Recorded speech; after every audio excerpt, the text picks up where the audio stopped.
Sebelum lanjut menonton video ini, silahkan klik subscribe dulu ya. Subscribe gratis. Assalamualaikum warahmatullahi wabarakatuh. Kembali lagi di channel kesayangan kalian. Saat ini kita akan melanjutkan perbedaan tentang bahasa Arab resmi dengan bahasa Mesir sehari-hari.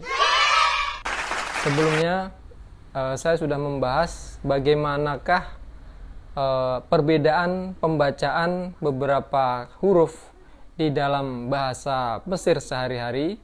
Misalnya huruf Qaf dibaca hamzah, kemudian huruf ta dibaca ta, dan seterusnya.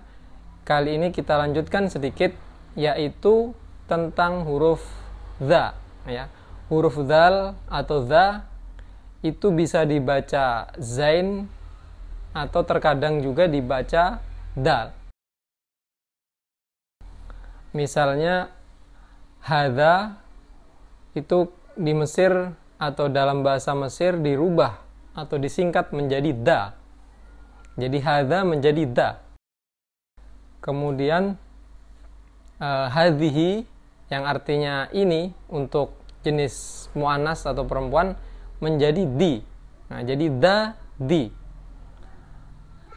Kemudian kalau yang dibaca zain, misalnya ustadzun. Ustadzun itu zal dibaca zain menjadi ustaz. Selanjutnya yang akan kita bahas adalah perubahan pembacaan ketika huruf atau harokat fathah bertemu dengan harokat dhammah. Misalnya yaum. Nah, yaumun itu kalau dalam bahasa Mesir dibacanya menjadi yum. Jadi au diganti menjadi u atau agak kepada o.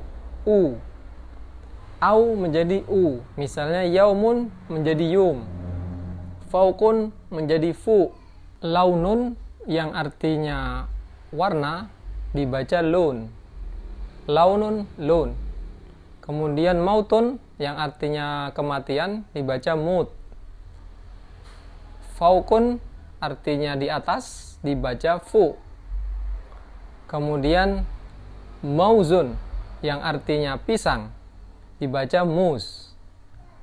Nah, ini seperti saya tuliskan di sebelah sini. Belum ada ya?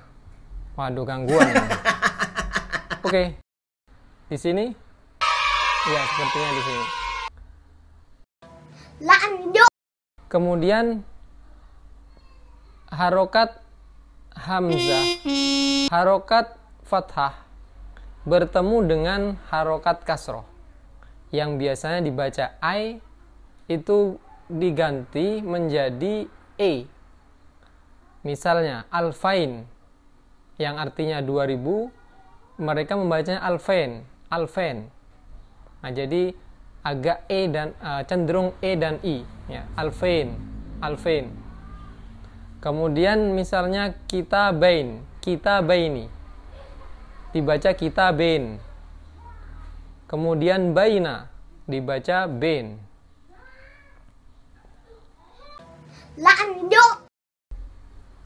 Alif lam yang biasanya dalam bahasa resmi itu dibacanya al.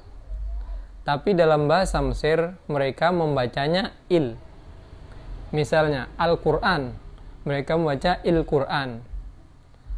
Kemudian misalnya Al-Qalam, il-alam. Karena qafnya dibaca hamzah menjadi il-alam. Kemudian misalnya Al-Kitab, mereka membacanya il-Kitab. Jadi umumnya alif lam semuanya dibaca menjadi il, bukan al.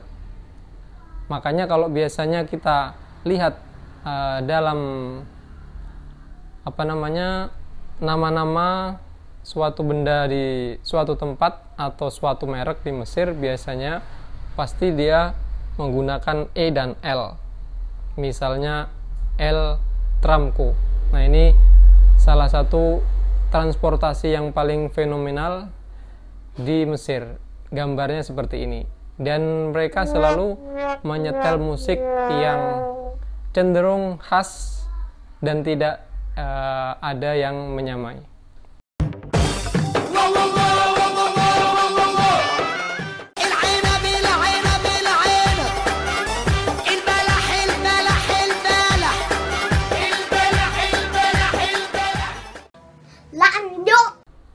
Kemudian perbedaan yang lain adalah biasanya dalam bahasa Mesir mereka cenderung menggunakan atau membaca dengan wakof, dibaca wakof atau mati ya. Misalnya Ustadz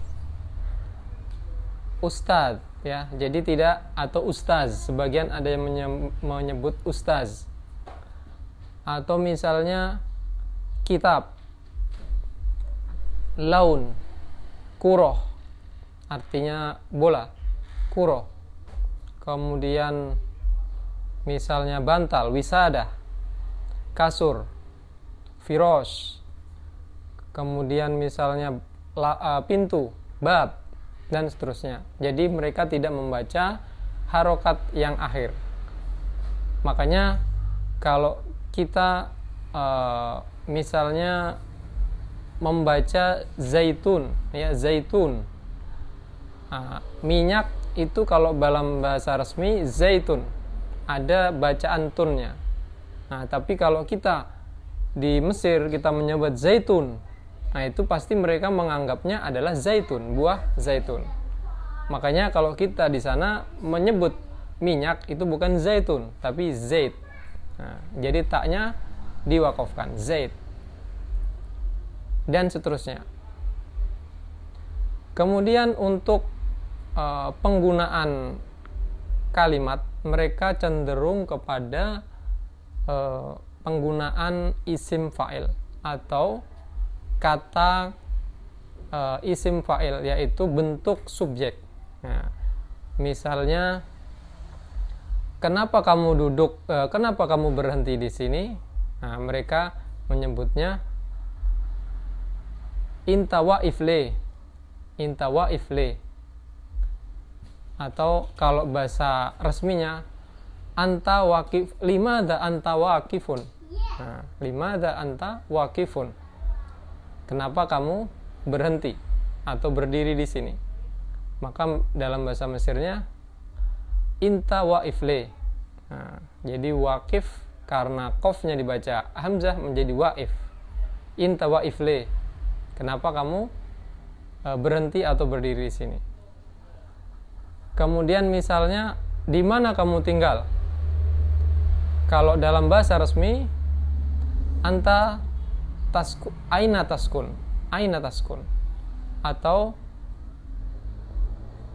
anta sakin, aina anta sakin. Tapi ini jarang. Umumnya mereka menggunakan, kalau dalam bahasa resmi itu menggunakan yang namanya fi'il mudhari, kata kerja sekarang atau akan datang. Tapi kalau dalam bahasa sehari-hari Mesir, mereka cenderung menggunakan isim fa'il, bentuk subjeknya. Jadi bukan anta takifu, tetapi anta waqifun. Jadi rata-rata menggunakan fi'il, menggunakan isim fa'il, bentuk dari subjek itu sendiri. Contoh lain, misalnya saya makan nasi, ana akil rus, ana akil rus. Atau misalnya saya minum kopi,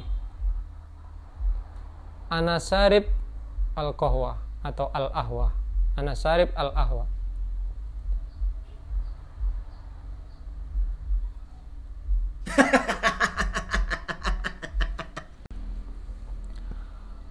Perubahan selanjutnya adalah tentang domir anta, antuma, dan antum, anti, antuma, dan antuna. Kalau kita mengenal bahasa resmi, anta itu artinya kamu seorang laki-laki, satu orang. Kemudian antuma itu kamu dua orang, laki-laki atau perempuan. Kemudian antum itu untuk kalian, artinya lebih dari dua, laki-laki. Kemudian untuk perempuan yang lebih dari tiga disebut antunna. Nah, dalam bahasa Mesir, anta itu mereka menyebutnya inta. Anta menjadi inta. Kemudian perubahan selanjutnya, anti menjadi inti. Kemudian untuk antuma, nah di sini tidak ada penggantinya. Mereka pun tidak memakai kata-kata antuma. Jadi mereka langsung menggabung dengan antum. Jadi antuma tidak diganti, tapi kalau mereka menyebut dua orang, mereka langsung menyebutnya intu. Nah, intu itu artinya adalah pengganti dari antum. Nah, jadi tum diganti tu. Antum menjadi intu. Nah, jadi kalau dua orang atau lebih, mereka menyebutnya intu. Sedangkan perempuan, antuna juga tidak ada digantinya. Jadi sama saja, kalau perempuan banyak, lebih dari dua, mereka menyebutnya intu. Inti dan intu. Kemudian perubahan lagi, yaitu kum. Ya. Antum yang biasanya itu, kalau dalam bentuk, maf'ul bih, ya, sebagai objek. Misalnya assalamualaikum, dia berubah menjadi kum. Nah, sebenarnya assalamualaikum itu adalah assalamu ala antum. Ya. Jadi assalamu ala antum. Tapi karena ada ala, antumnya berubah menjadi kum. Nah, jadi assalamu alaikum.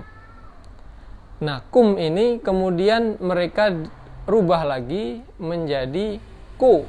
Nah, jadi orang Mesir biasa kalau mengucapkan salam ke banyak orang, dia menyebutnya assalamualaikum. Assalamualaikum. Sedangkan untuk satu orang biasanya assalamualaikum. Nah, karena K-nya itu tidak dibaca assalamualaikum. Ya, K-nya diwakafkan. Sebagaimana yang sebelumnya saya jelaskan, untuk huruf akhir itu diwakafkan atau dimatikan.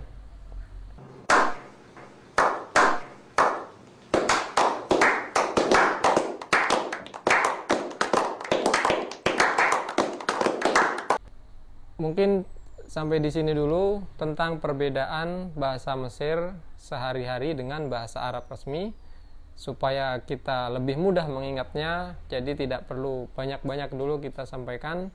Mudah-mudahan ini bermanfaat buat kita semuanya. Jangan lupa klik subscribe, dan sampai ketemu lagi di kesempatan yang akan datang. Mudah-mudahan bermanfaat. Assalamualaikum warahmatullahi wabarakatuh.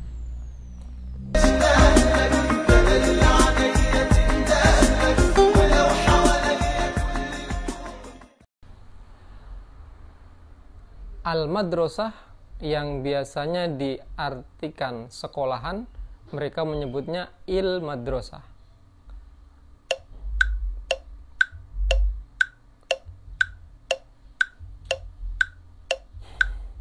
Two 2,000 years later.